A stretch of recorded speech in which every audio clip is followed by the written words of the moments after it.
Okay. That'll just make my life easier. Yeah. Okay, so first thing is you've got your blower here. You're going to want to run that. That pumps fresh air into the engine compartment so that the engine doesn't fill up with, or the engine bay doesn't fill up with gas fumes. Run that for 4 or 5 minutes or so, and then left side engine, right side engine, just regular key on. So the keys work in either one, but they only advance in the right one. So Okay. it can click back like that. That's like an accessory or something. So make sure when you're not using it, you click it to the middle position so the key can come out. Gotcha. Otherwise, it might drain the battery down. Okay. So run blower. Then what you want to do is your drives over here. The way that these work is neutral is to pull them out, Yep. and then forward. Both operate the same way? Yep, out that way. So now you're in neutral. Okay. Well, you're in neutral here, but when you do this, you're throttle only. When you're in, back like that, and then you advance it, now you're putting Now it you're into drive. moving, okay. Right? So what I do is when you're going to start it up, you're going to run the blower for 5 minutes. Then you're going to pull this out like that, and then pump it all the way down, maybe twice, and then bring it back up to this position, and then start it. Okay. And then you're going to have to work the throttle a little bit. Watch your tack up here. It should idle around 800 or so. Okay. You're going to want to, bump it a little bit forward as it's warming up. Keep the idle around 1,000 or so. Just don't let it die out. If for some reason you can't get it restarted because you goofed on the starting procedure, you might flood it. Mm-hmm. Put the throttle all the way down when it's out, right? Pull it out, put it all the way down, and then crank. It's like the old carbureted cars of the day, right? So back like that is neutral, and then reverse is the exact same thing, right? So that's that. So on here, these buttons, these are your drives, up and down. So right side drive, left side drive. So your trim, Yep. so that's your power trim. With this trailer, you don't need to lift the drives up because they're up high enough already. It's a pretty high trailer, as you can see. But when you're underway, you're going to keep the drives down all the way. You'll hear the pump change when it hits. There, that's all the way down. Okay. So same on the other side. Now the magic is your tabs here. So it's cast into there, but it's bow down, bow up. Okay. So right now I've got them all the way bow up, and they only work when the key's on, right? So you can barely hear the pump running because it's down in the engine bay. Okay. But put that back. There we go. So what you're gonna do is when you boats all warmed up, you're away from the dock or out in the lake.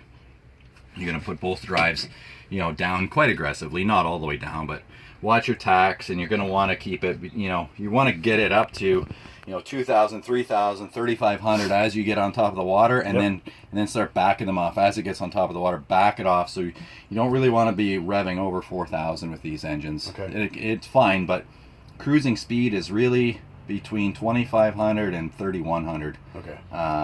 Is that right? 25, 31. It's been a month since I've been on it. Yeah, right around 3,500 is pretty much the highest I take it, and that's going to get you your 27 miles an hour. This gauge, this is your mile an hour gauge. It's about 2 miles an hour off of the actual GPS. Okay. This is pretty self-explanatory. There's your cover there. The thing's brand new. You got to press and hold the button to turn it on. Okay. And then that'll get you. That's just your GPS. This control here is going to be your spotlight up here. Okay, yep. So turn it on, and then you can turn that guy. It's right there. Gotcha. Yeah, don't leave it on. I left it on once. It'll kill the battery. These gauges, all self-explanatory. Lights, pump. This is going to be your bilge. Bilge is dry, so you're not going to pump anything. Yep. It's got an automatic. I was going to float say, on does it stay? Yeah. It'll pump out even Yeah, less. Just you don't need to do this. If for some reason like you wash the engine bay and you want to pump it out, then you would use this. But otherwise, the automatic is going to do it for you. Courtesy lights are going to be all your lights around the deck. Okay. That's pretty easy. This is the only volt gauge that's wired up. That one is not wired up. I don't see the point of them anyways. But either way. Okay. The boat is actually wired to have 3 batteries. I have 2 batteries in it. Okay. So the idea is that you have, if you were to take this thing to like Florida and live on it for a month, you would put 3 batteries in it. So that engine There's a battery on that side right under your feet. Yep. That only supplies that engine. The battery on this side supplies the engine on that side and the whole house. Okay. So all your lights, your cooktop, all of that.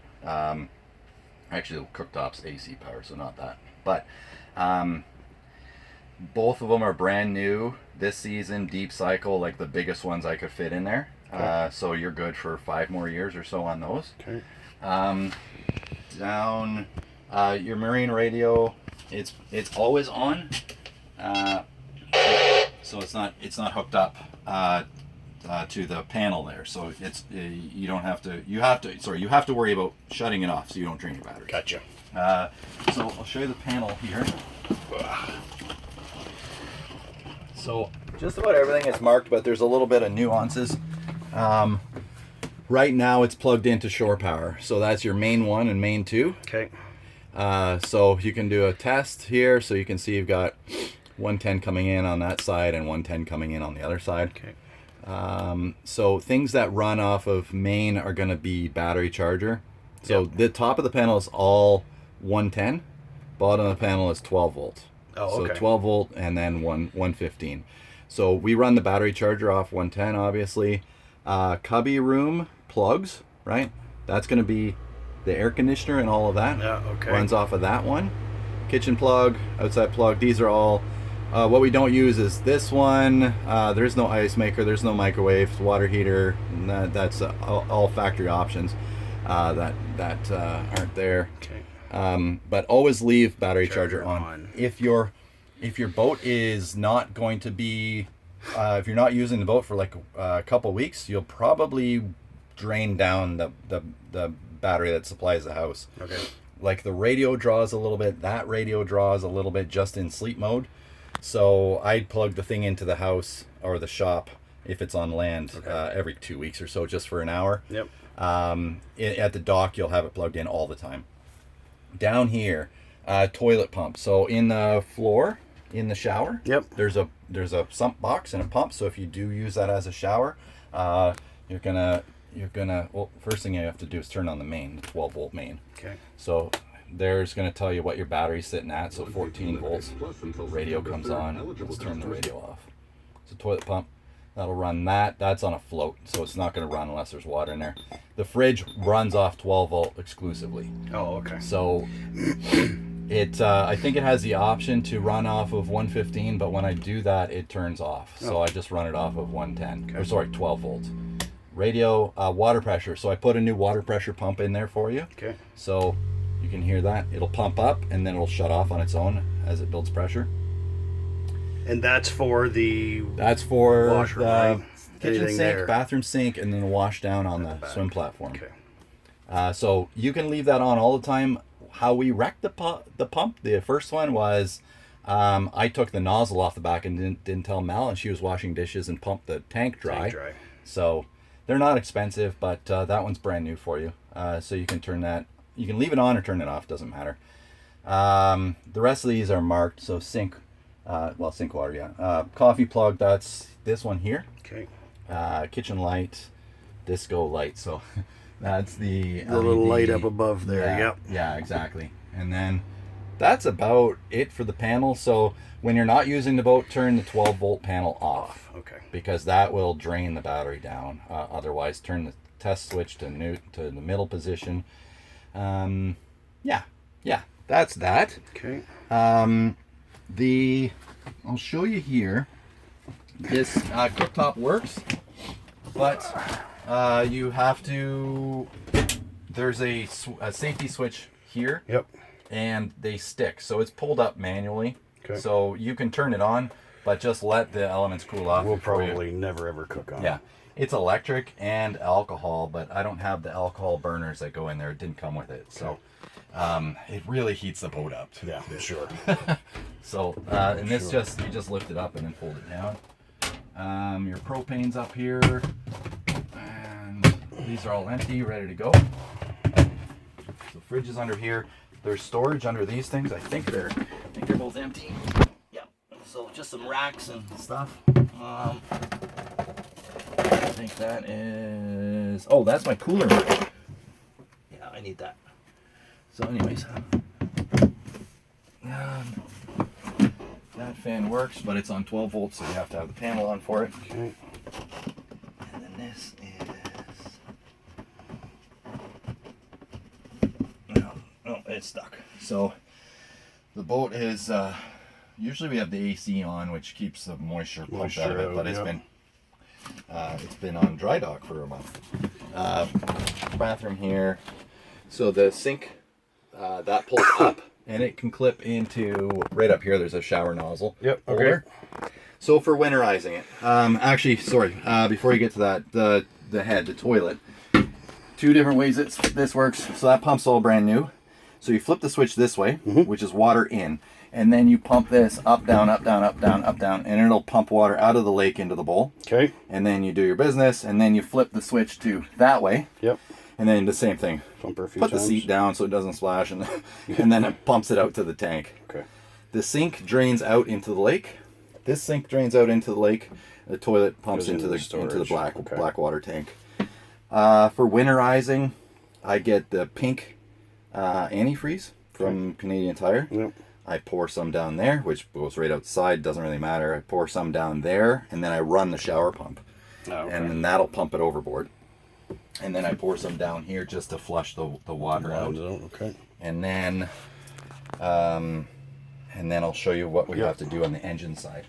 When you, quick note, if you do use the toilet and you get it pumped out at the marina, flip the switch to the right, to the pump to the tank. Okay. Because then that lets air in the bowl to vent it out. Yeah.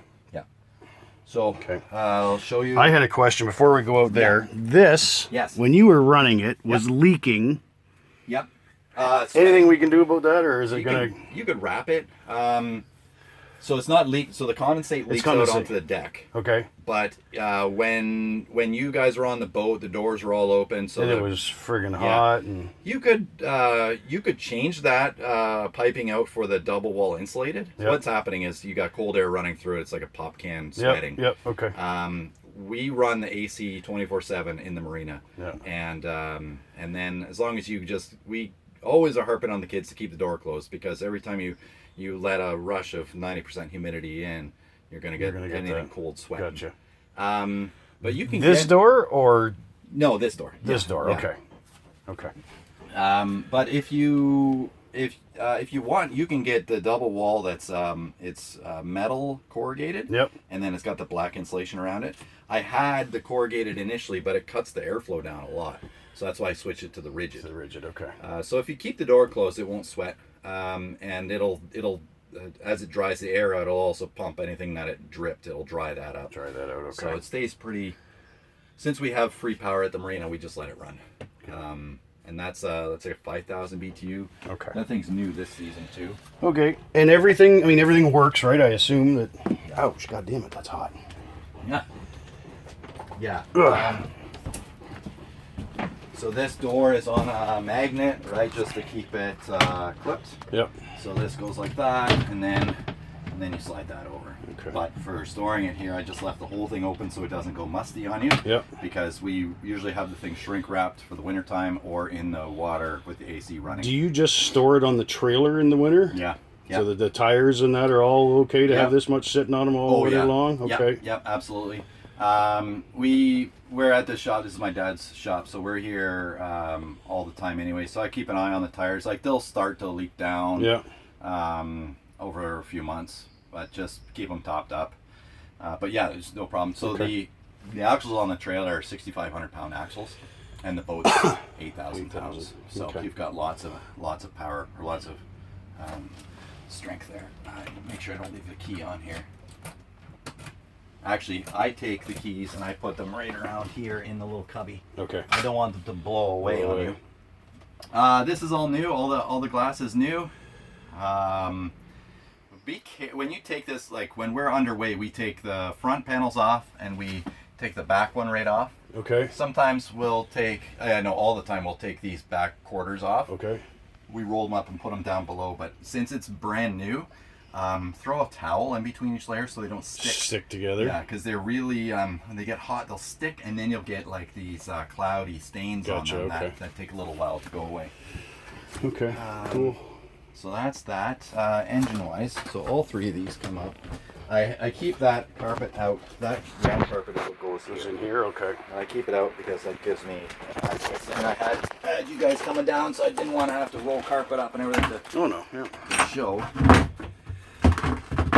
There's a web link that I have that's specific to OMCs Okay. that has the whole procedure for winterizing these engines. So winterizing it's really easy if you're handy. It's gonna be really tough to show you, but you have on the bottom of each one of these manifolds, there's Yep. a plug, because these manifolds are wet manifolds. Okay. So you gotta pull the plug out of the bottom. Yep. Now on each, below that on the block is another T plug. So you open that up, I take them right out. So you've got 2 manifold plugs on each engine, 2 block plugs on each engine. And then you take off, I